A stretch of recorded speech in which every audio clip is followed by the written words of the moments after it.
Hello, നമ്മുടെ ചാനലിൽ കുറേ ദിവസം കൊണ്ട് ലോങ് വീഡിയോ ഒന്നും അപ്ലോഡ് ആക്കുന്നില്ല കേട്ടോ. കാരണം മറ്റൊന്നുമല്ല, സ്റ്റോറേജ് ഫുള്ളായിട്ട് കിടക്കുകയാണ്. അതുകൊണ്ട് നമുക്കൊന്നും ചെയ്യാനായിട്ട് പറ്റത്തില്ല. കുറേയൊക്കെ ഡിലീറ്റ് ചെയ്ത് നോക്കിയിട്ടുണ്ടായിരുന്നു, എന്നിട്ടും പറ്റുന്നില്ല കേട്ടോ. അതുകൊണ്ടാണ് 1-2 മിനിറ്റിൽ നമ്മൾ ഷോർട്ടിലങ്ങ് അവസാനിപ്പിക്കുന്നത്. അപ്പോൾ നമ്മുടെ ചാനൽ ആദ്യമായി കാണുന്ന കൂട്ടുകാരൊക്കെ ഉണ്ടെങ്കിൽ ചാനലൊന്ന് സബ്സ്ക്രൈബ് ചെയ്യണേ.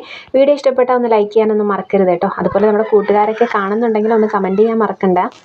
അപ്പോൾ ഇത് രാവിലെ ജോലി അങ്ങ് തുടങ്ങി കേട്ടോ. രാവിലത്തെ കാപ്പി ഉണ്ടാക്കാനൊക്കെ കഴിഞ്ഞിട്ട് ഉച്ചയ്ക്ക് ചോറ് വെക്കാനുള്ള പരിപാടിയാണ്. ഇന്ന് മോളുടെ സ്കൂളിലേക്ക് ഒന്ന് പോകണം. ടെക്സ്റ്റൊക്കെ വന്നിട്ടുണ്ടെന്നുള്ള മെസ്സേജ് വന്നിട്ടുണ്ടായിരുന്നു കേട്ടോ. അപ്പോൾ ടെക്സ്റ്റ് ബുക്കൊക്കെ മേടിക്കാൻ വേണ്ടിയിട്ട് പോകണം. അതുകൊണ്ട് തന്നെ രാവിലെ എല്ലാ പണി അങ്ങ് ഒതുക്കാമെന്ന് വിചാരിച്ചു. മീനൊക്കെ കിട്ടിയിട്ടുണ്ടായിരുന്നു കേട്ടോ. തലേന്ന് തന്നെ കൊണ്ടുവച്ചിട്ടുണ്ടായിരുന്നു. അങ്ങനെ മീനൊക്കെ വെട്ടി കഴുകി പൊരിക്കാനുള്ളതും കറി വെക്കാനുള്ളതും ഒക്കെ മാറ്റി വെച്ചിട്ടുണ്ടായിരുന്നു. കുറച്ച് കപ്പ ഇരിപ്പുണ്ടായിരുന്നു കേട്ടോ. അത് തലേന്ന് കൊണ്ടുവന്നിട്ടുള്ള കപ്പയിൽ നിന്ന് കുറച്ച് ബാക്കി ഇരുന്നതാണ്. അത് ഞാൻ വിചാരിച്ചു വെട്ടി അങ്ങ് അവിയലാക്കാമെന്ന്. അങ്ങനെ മീൻ കറിക്കുള്ള അരപ്പൊക്കെ സെറ്റാക്കി കറിച്ചട്ടിയിലേക്ക് ഒഴിച്ചു കൊടുത്തിട്ടുണ്ട്. ചോറൊക്കെ ഇവിടെ റെഡി ആയിക്കൊണ്ടിരിക്കുകയാണ് കേട്ടോ. ഒരു 11 മണിയൊക്കെ ആകുമ്പോഴത്തേക്കും സ്കൂളിലേക്ക് പോകാം എന്നാണ് എൻ്റെ പ്ലാന്.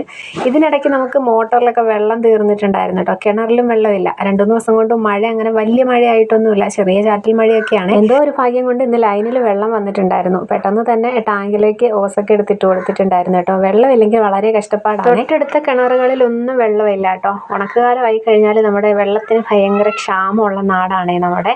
അപ്പോൾ അതേ ഞാൻ ടാങ്കിലേക്ക് ഓസൊക്കെ കൊടുത്തിട്ടുണ്ട്. ഇനിയിപ്പോൾ അവിടെ തന്നെ നിൽക്കേണ്ട ആവശ്യമൊന്നുമില്ല കേട്ടോ. എനിക്ക് കുറേ ജോലികൾ അടുക്കളയിലുണ്ടായിരുന്നു. വകവൊക്കെ ഒന്ന് തുടയ്ക്കാനൊക്കെ ഉണ്ടായിരുന്നു കേട്ടോ.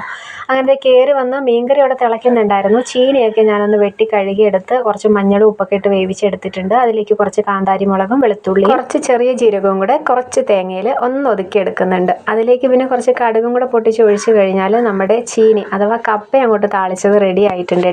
അടുക്കള പണിയൊക്കെ ഒന്ന് ഒതുക്കി വെച്ച്, അതായത് നമ്മുടെ ഉച്ചക്കലത്തേക്കുള്ള ആഹാരങ്ങളെല്ലാം ഒതുക്കി വെച്ചതിന് ശേഷം ഞാൻ കൊച്ചിനെ കൊണ്ട് നേരെ സ്കൂളിലേക്ക് പോയി. ഇവിടെ അടുത്ത് തന്നെയാണ് കേട്ടോ. നമുക്ക് നടന്നു പോകേണ്ട ദൂരം മാത്രമേ ഉള്ളൂ. പെട്ടെന്ന് തന്നെ പോയിട്ട് തിരികെ വന്നു കേട്ടോ. നല്ല വെയിലുണ്ടായിരുന്നു. ഇനി ഉച്ചതിരിഞ്ഞ് മഴയാണോ എന്നൊന്നും അറിയത്തില്ല. വന്നിട്ട് ദേ കപ്പയും പൊരിച്ച മീനൊക്കെ കൂട്ടി അടിച്ചു. അപ്പോൾ ഇത്രയേ ഉള്ളൂ. ബായ്.